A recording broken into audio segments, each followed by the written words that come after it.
Here's the centre back and side back pieces of the lining, and I'm going to be joining this now along this seam here, and I'll show you what that looks like in a moment.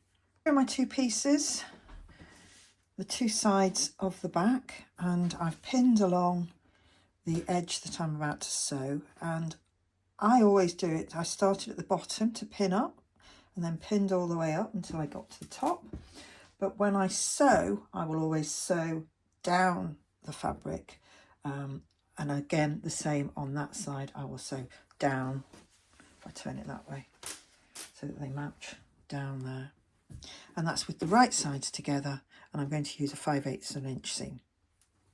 Here are the two back pieces now that they've been sewn along the this seam here between the side back and the centre back.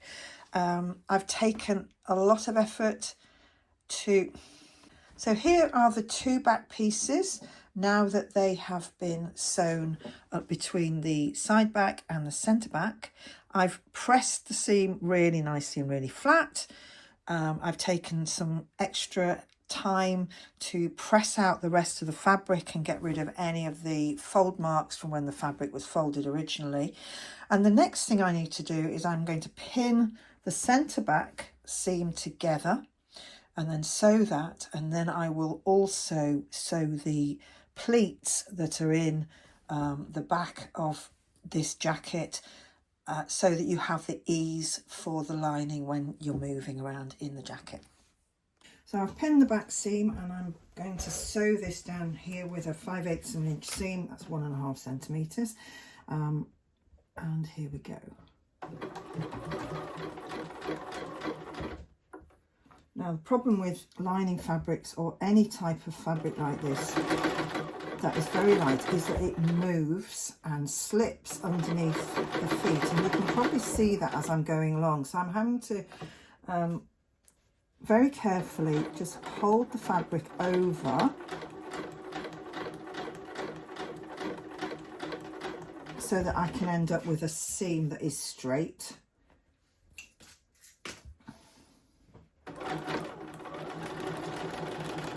It's all right where the...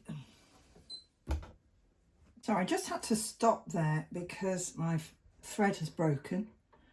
It happens occasionally. It's rather irritating, but I can easily thread this back up. So I'm just leaving the fabric where it is. Ooh, just moved it there. Well, I'll have to move it anyway to get back to the point, because the underneath thread, I know the bobbin thread will still be attached to that. So I'm just making sure my threads are out of the way. Go back to a point before the break. There we go. And then we'll go again. So never panic if that happens. It's just one of those things.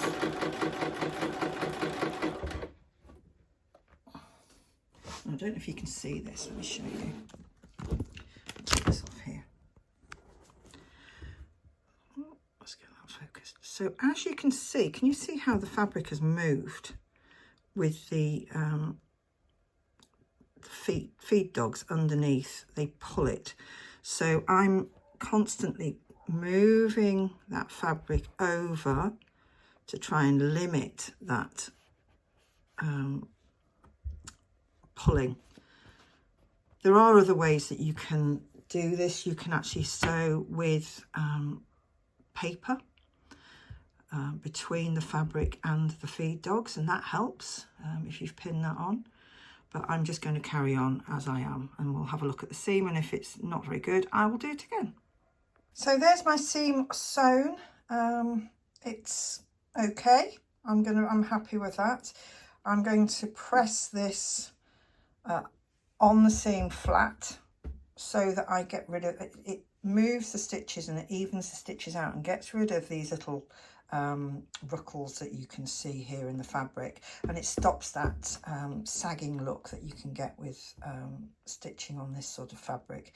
The other thing you'll notice about this fabric is it frays like billy-o. So I'm just being really careful, trying not to overwork these seams. So I'm going to press that. I'll show you what that looks like in a minute. There it is, sewn up down the centre back seam. I didn't, with this particular fabric, pay any attention to matching the fabric, but it's not done too badly. Basically, it's quite a busy paisley pattern. But if you had, for instance, a check or something like that with clear lines and clearly defined lines, you might want to spend a little more time trying to match up those patterns. So care when you're cutting your fabric and your pieces out.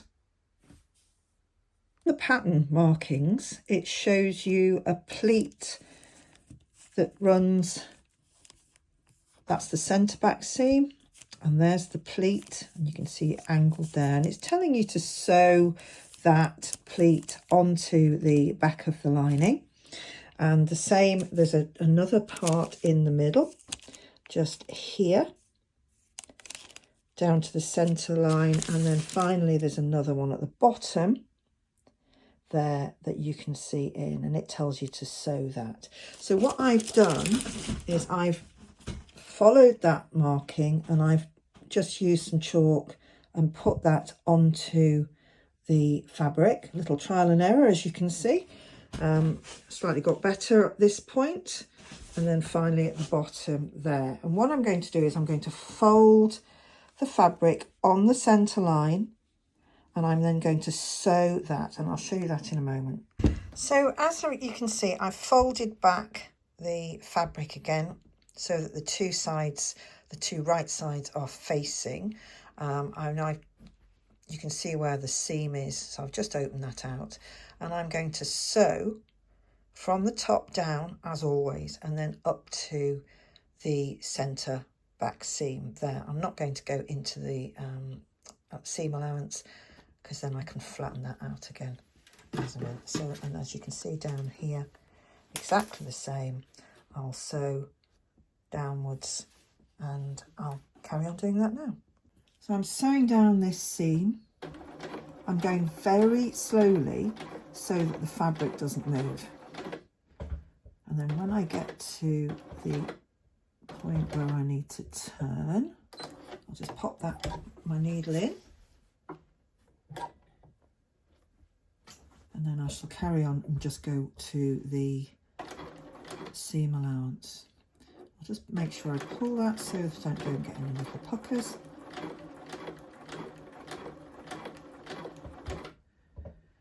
One more. Okay, and that'll do. I'll just cut that.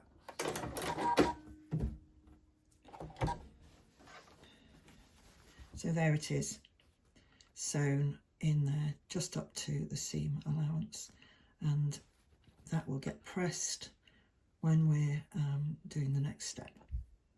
So I've pressed everything flat again. I've pressed these pieces. I realised I didn't need to press open the back seam because it's not going to be open at all.